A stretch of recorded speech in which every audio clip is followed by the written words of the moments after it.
Reading requires effort, it requires thought, it requires use of your imagination, it requires thinking ability, whereas the others do not require thinking ability. Um, you know, Hmm. I, I've seen it expressed before, and I completely agree that if you raise someone to read, you raise someone who to think, and that's why it's so important. Absolutely.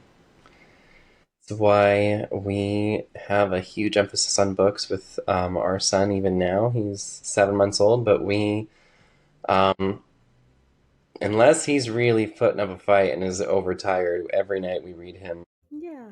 See, that's such a wonderful thing. It's funny you say that. And there was a point recently when I was going through some of my old belongings, and I guess I was in a sentimental mood. But I was looking back at some old report cards, and like the first ones, like when you're in kindergarten, when they had a lot more commentary.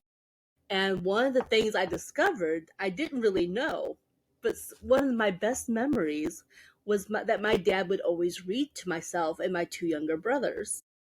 But I didn't know that that wasn't always a thing. That's the thing about childhood. You don't really remember too far back, but you have that one strong memory. It turns out the Hmm. reason my dad was reading to us was that because of that report card. I was struggling in school, apparently, and they said, hey, you need to start reading out loud to your daughter to help her strengthen that. And so that began that family night of let's read to Zoe and her brothers. And that was what taught me to read, because that was the goal. It was to teach me to recognize the alphabet and teach me to recognize words. um, and my brothers would always pick the same story over and over again. They had a favorite. It wasn't my favorite, but it was their favorite. But I knew that story backwards and forwards. I had it memorized.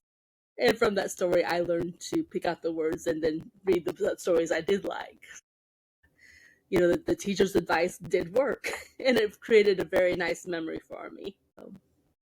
So, thank you to those teachers. Yeah, reading out loud is a wonderful thing. It's why I start most of my classes with a read aloud. 10 minutes, we choose a book, and actually, um, this year my students chose my first book to start with, so I've been reading Oh, them my books, nice. Well, which has been fun. yeah. Well, how cool that, first of all, they get to read the first 10 minutes of the class. And second of all, they know the author. I mean, how many of us get to say that? Um, Not a whole no, lot. So it's been a fun absolutely. experience. What age group do you teach, if I'm allowed to ask? Oh, sure. So it's kind of a unique situation because we're a relatively small school. We have just over 60 students, but we have departmentalized the third through the eighth grade. So I teach all of the language arts and a music class to the third through Okay, eighth grade very students. cool.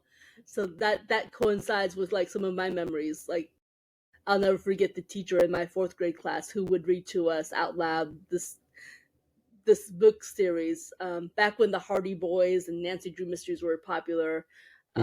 He Mm-hmm. pulled out a mystery series no one had ever heard of, and probably still have never heard of, called the Three Investigators Mysteries.